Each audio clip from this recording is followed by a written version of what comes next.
G'day, I'm Garry Stevens, and welcome to the second series of the History in the Bible podcast. More of the history in more of the books in all the Bibles.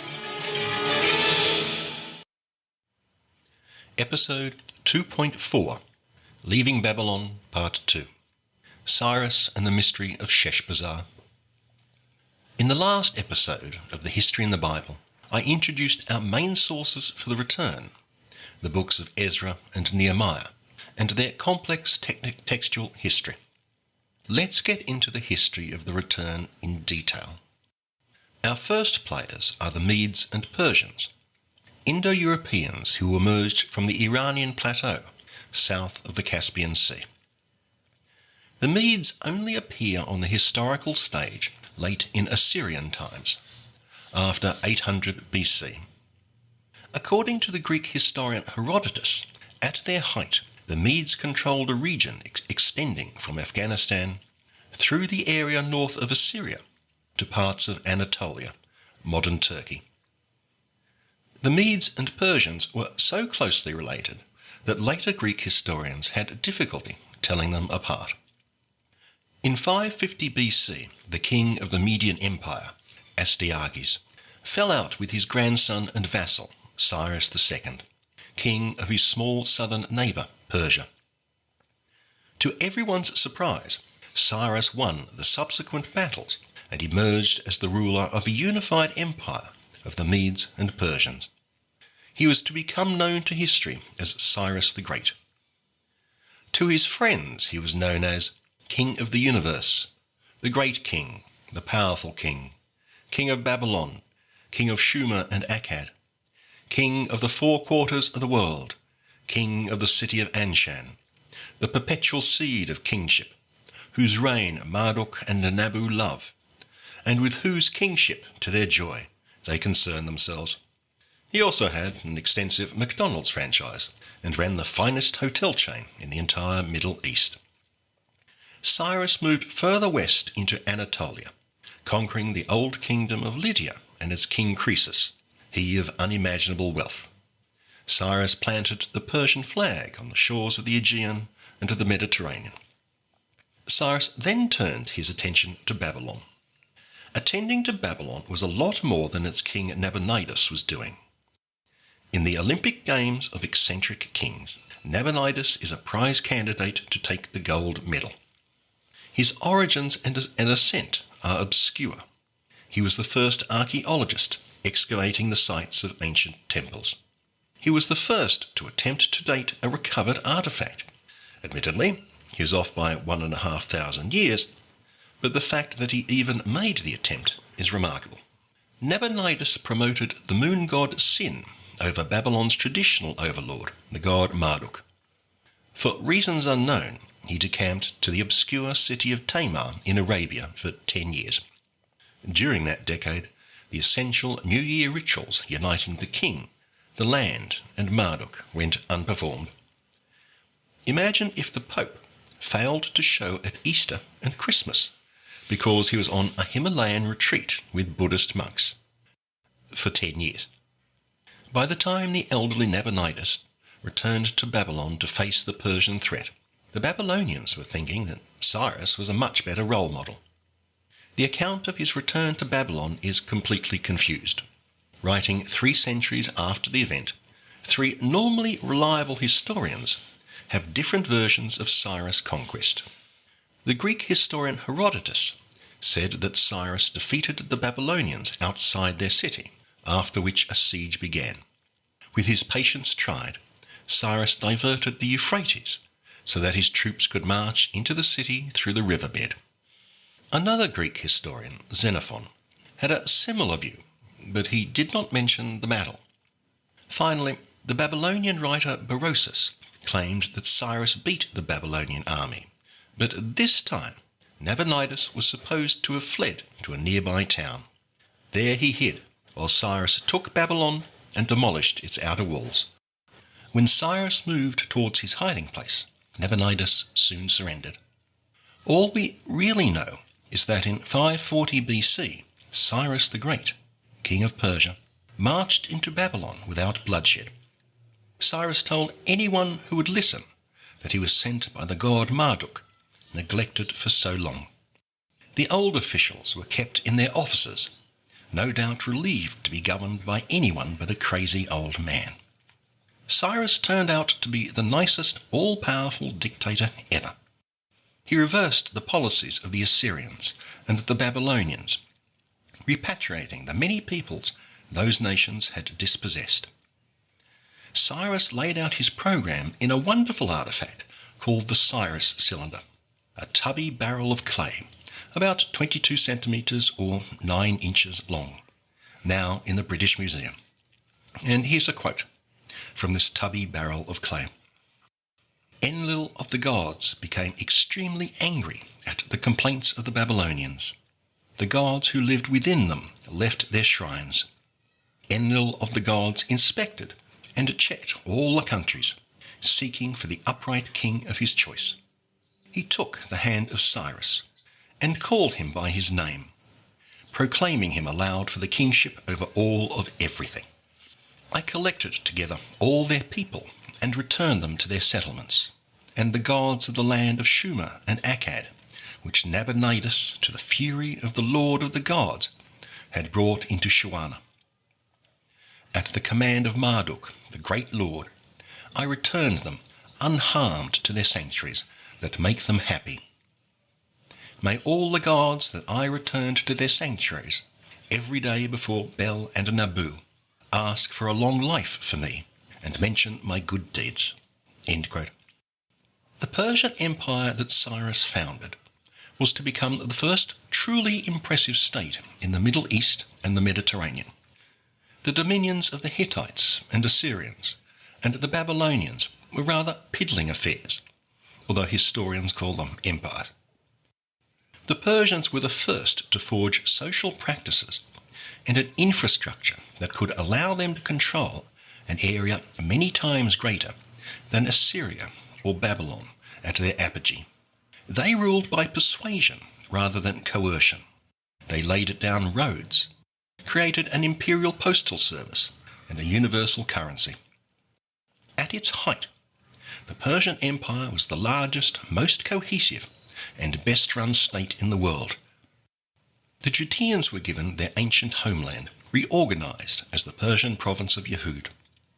According to the book of Ezra, in 538 BC, King Cyrus encouraged the Judeans to return home as fast as possible, just to stop them singing by the rivers of Babylon on endless repeat outside his palace bedroom.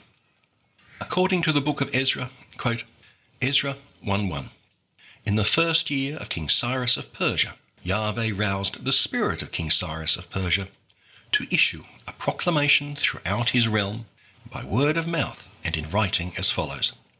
Thus said King Cyrus of Persia, Yahweh, God of heaven, has given me all the kingdoms of the earth, and has charged me with building him a house in Jerusalem, which is in Judah. Any one of you of all his people, may his God be with him, and let him go up to Jerusalem that is in Judah, and build the house of the Yahweh God of Israel, the God that is in Jerusalem. And all who stay behind, wherever he may be living, let the people of his place assist him with silver, gold, goods, and livestock." End quote. Now, those last verses clearly state that the duty of the Judeans is to support the reconstruction of the temple, no matter where they live. They have no duty to actually return to the homeland. Temple first, return second. Back to Ezra. Quote, Ezra 1:5. "So the chiefs of the clans of Judah and Benjamin, and the priests and Levites, all whose spirit had been roused by God, got ready to go up to build the house of Yahweh that is in Jerusalem. All their neighbours supported them with silver vessels, with gold, with goods, with livestock, and with precious objects. King Cyrus of Persia released the vessels of the Lord's house, which Nebuchadnezzar had taken away from Jerusalem, and had put in the house of his God. In all, 5,400 gold and silver vessels.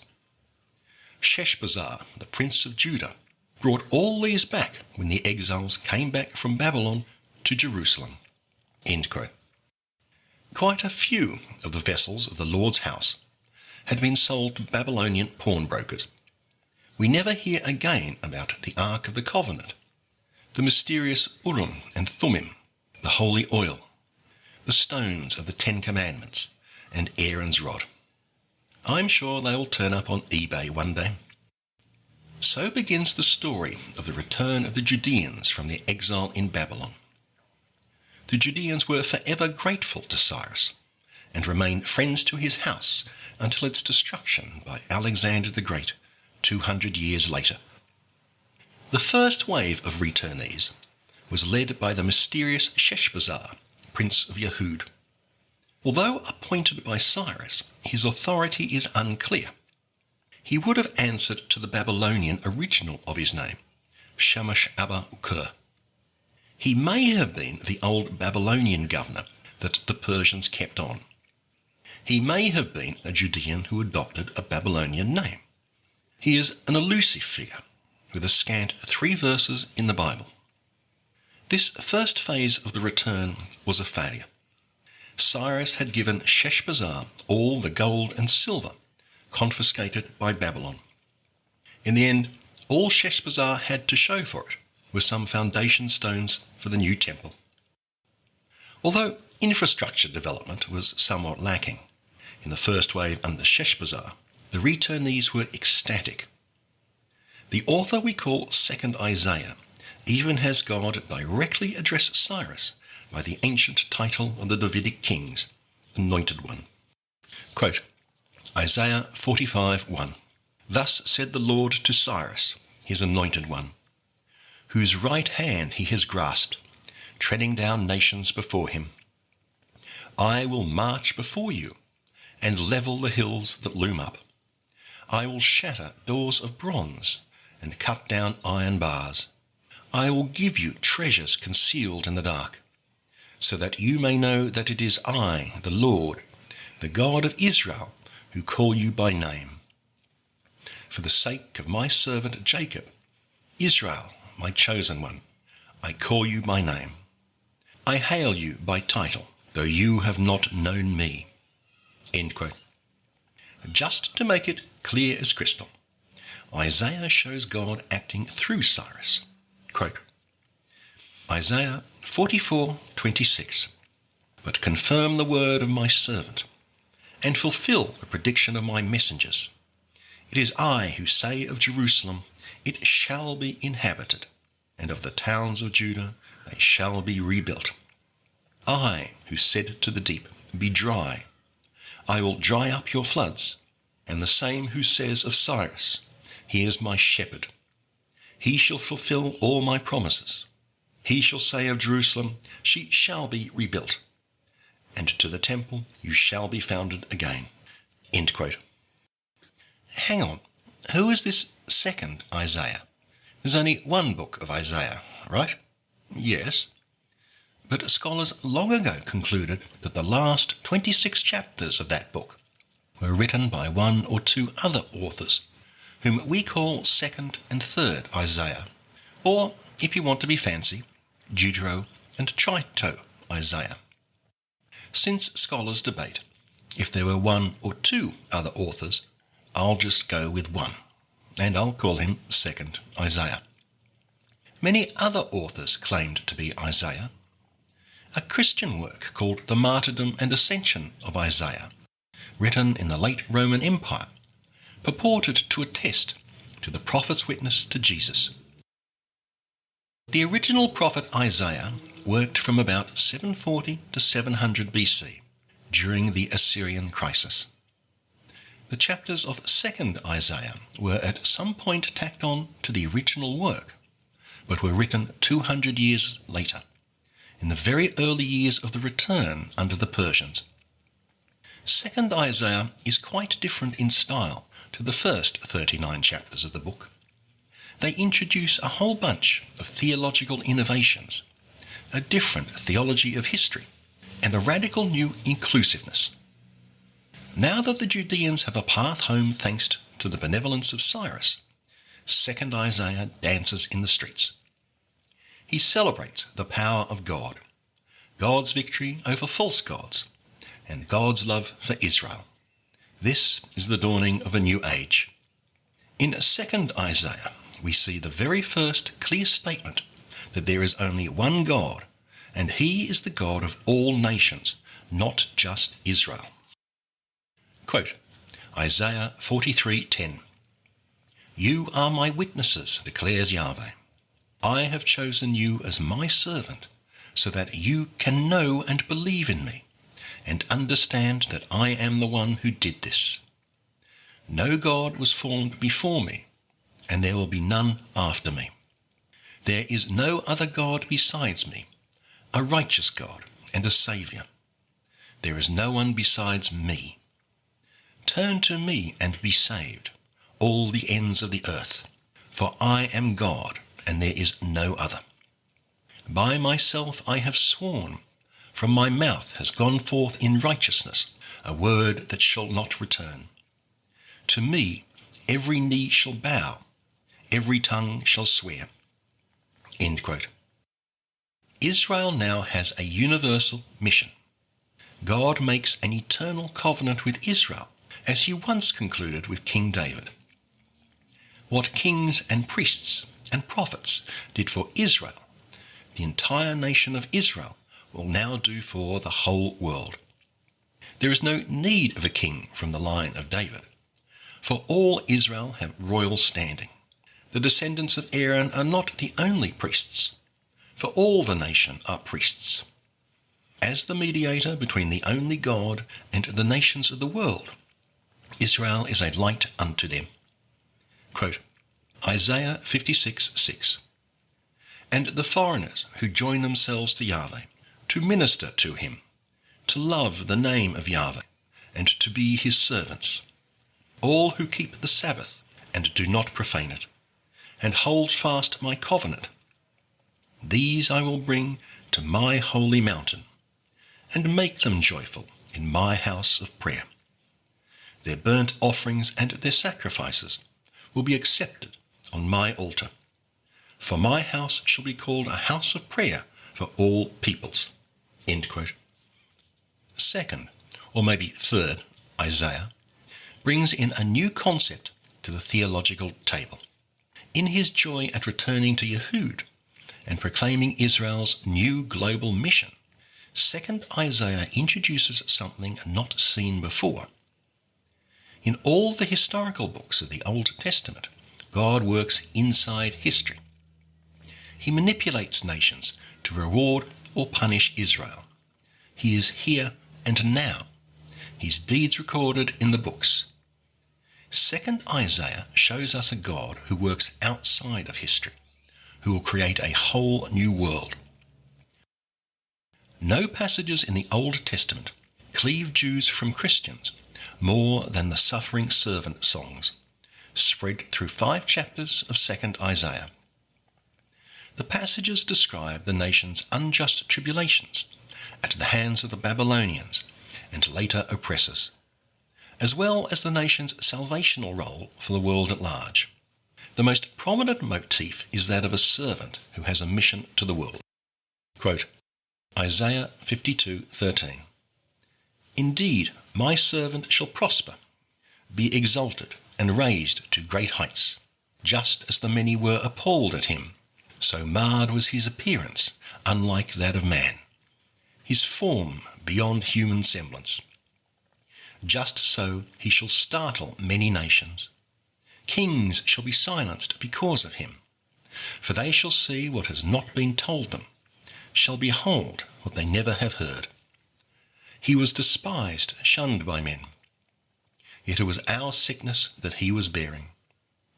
But he was wounded because of our sins, crushed because of our iniquities. He bore the chastisement that made us whole, and by his bruises we were healed. We all went astray like sheep, each going his own way.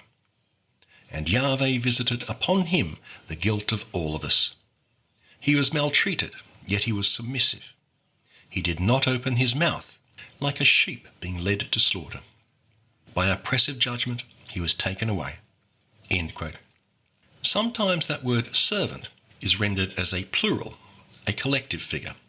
Sometimes the word is in the singular, an individual figure. The various references to the suffering servant are just inconsistent enough that Christians and Jews have constructed very different interpretations of the songs. The authors of the New Testament were convinced that the servant is Jesus, and that Isaiah is predicting the coming of the Messiah. This Messiah, Jesus, must suffer for the world on the cross.